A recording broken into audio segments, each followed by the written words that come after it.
जय श्री कृष्णा। राधे राधे। धार्मिक मान्यताओं के अनुसार पितृपक्ष में अपने पूर्वजों की आत्मा की शांति के लिए पूजा के साथ दान भी करने का विधान है। और पितृपक्ष में दान पुण्य करने से पूर्वज प्रसन्न भी होते हैं और आर्थिक समृद्धि भी बनी रहती है। इस समय किए गए दान से पितरों को तृप्ति मिलती है और उनका आशीर्वाद हम सब पर बरसता है। ऐसे में कुछ चीजें का दान का वर्णन हमारे शास्त्रों में आता है। पहला है, आप कौवा को कुछ न कुछ खाने को नित्य दिन जरूर दें, क्योंकि कौवे के माध्यम से पितृदेव तृप्त होते हैं, वो भोजन ग्रहण करते हैं। ऐसे हमारे यहाँ प्राचीन समय से ही मान्यताएं चली आ रही है, इसलिए कौवों को कुछ न कुछ खाने को जरूर दें। दूसरी बात, चूंकि पितृपक्ष में पितरों को तृप्त करने के लिए निर्धन व्यक्ति को भोजन कराना या ब्राह्मणों को भोजन कराना भी अनिवार्य है। यहाँ पर भोजन दान की महिमा बताई गई है। आप किसी को भी खाना जरूर खिला सकते हैं। कहते हैं तिल, काला तिल भगवान विष्णु को सबसे प्रिय है और साथ ही श्राद्ध के हर कर्म में तिल की आवश्यकता होती ही होती है। श्राद्ध पक्ष में दान करने वाले को कुछ भी दान करते समय हाथ में काला तिल लेकर ही दान करना चाहिए। यानी आप अगर कुछ भी दान कर रहे हैं, भोजन दान कर रहे हैं या फिर गाय दान कर रहे हैं, गाय के निमित्त पैसे ही निकाल रहे हैं, बहुत तरह के दान होते हैं, तो जो भी दान करें हाथ में काला तिल के एक चुटकी कम से कम काला तिल जरूर रखिए। आपका दान डायरेक्ट आपके ईश्वर यानी कि आपके पितृदेव के पास चला जाएगा। तो पितरों की को प्राप्त होती है तिल का दान करने से। सिर्फ तिल भी दान कर सकते हैं, अगर आपके पास कुछ नहीं है तो तिल का दान करें। नमक का भी दान करने का विधान है इस पितृपक्ष में। आप किसी भी गरीब व्यक्ति को दे सकते हैं नमक। ऐसा करने से शनि राहु केतु भी शांत होते हैं और आपके जीवन में पितरदेवों की कृपा भी मिलती है। नित्य दिन शाम में पितरदेवों के निमित्त अपने घर के मुख्य दरवाजे पर बाहर की तरफ दक्षिण दिशा की तरफ दीपक का लौ होगा। आप नियमित रूप से 15 दिन तक जलाइए।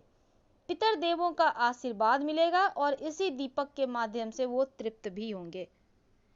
तो पितृपक्ष में गाय दान करने का भी विधान है। वैसे तो अभी के जमाने में लोग गाय दान नहीं भी कर पाते हैं, तो कम से कम गाय के नाम से कि पैसा ही दान कर दें। चलिए गाय के लिए हम पैसा दे रहे हैं।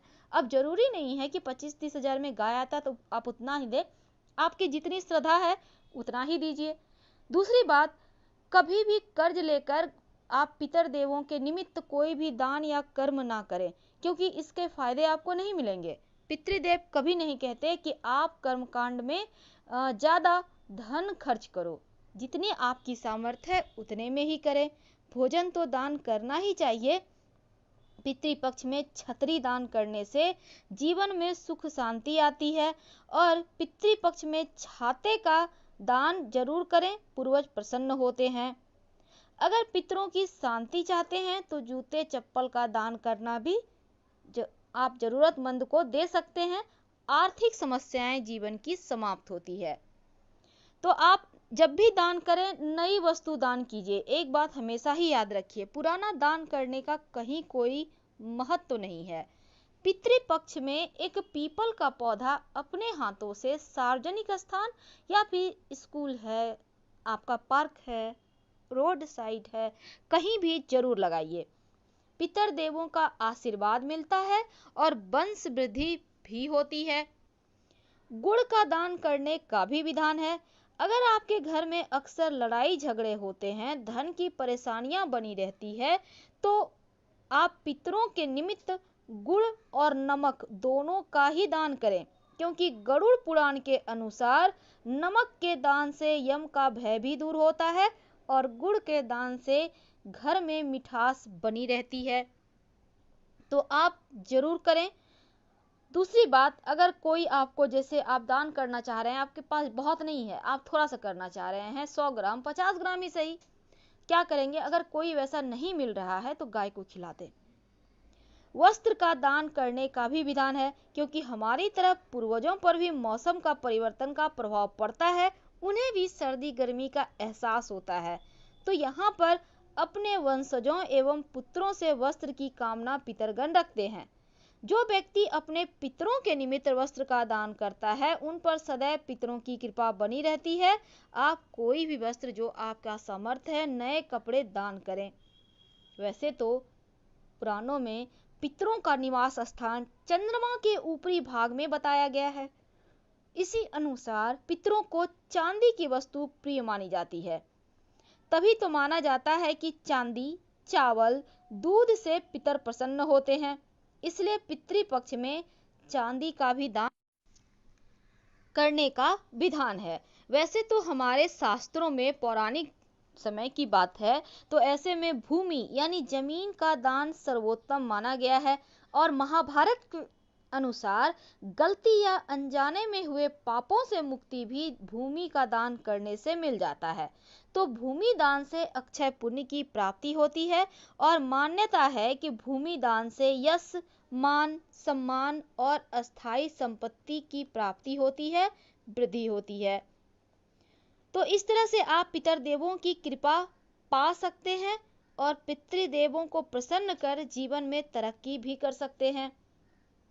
तो पितृपक्ष, हालांकि इस बार आपको तो हमने बताया, मृत पूर्वजों का श्राद्ध किया जाता है और मरण तिथि जिस दिन होती है उनका श्राद्ध उसी दिन करने का विधान है। पितृपक्ष में पितरों की आत्मा तृप्ति के लिए तर्पण और श्राद्ध कर्म किए जाते हैं। पितरों की तिथि के दिन श्राद्ध किया जाता है। पितरों की पसंद का भोजन बनाया जाता है।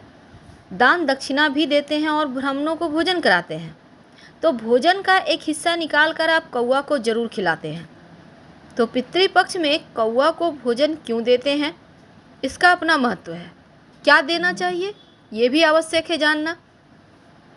पितृपक्ष के समय में या फिर अमावस्या, किसी भी महीने की अमावस्या को, या फिर किसी के श्राद्ध कर्म में आपने देखा होगा कि भोजन का कुछ अंश कौवा को खिलाया जाता है। इससे जुड़ी मान्यता ये है कि कौवा उस भोजन के अंश को अगर ग्रहण कर ले तो पितर तृप्त हो जाते हैं। कहा जाता है कौवा के द्वारा खाया गया भोजन सीधे पितरों को प्राप्त होता है।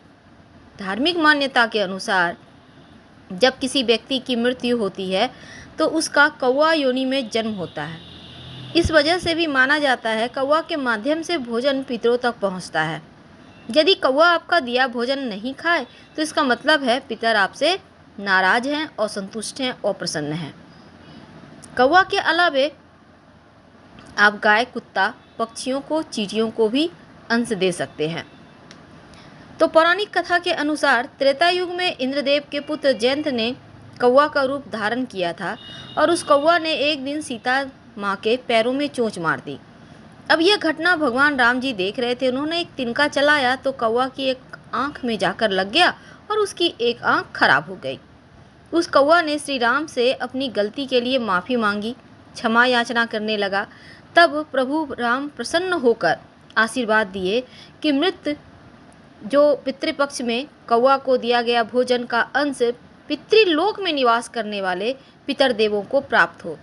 इस वजह से कौवा को भोजन देने का विधान यहाँ से बन गया। लेकिन सवाल है कि कौवा को आखिर आप क्या खिलाएं। वैसे तो आपके घर में जो भी बनता है सबसे पहले थोड़ा सा निकाल कर आप कौवा को दे दें। लेकिन अगर किसी खास दिन में आप किसी भी एक दिन पितृपक्ष में आप खीर बनाकर अगर कौवों को दे तो ये सर्वश्रेष्ठ माना गया है। ये जो भाग होता है पंचबली में कौवा का एक भाग, और अगर आप खीर बनाकर कौवों को देते हैं तो पितृ संतुष्ट होते हैं और आशीर्वाद बरसाकर ही वो फिर अपने लोक को जाते हैं।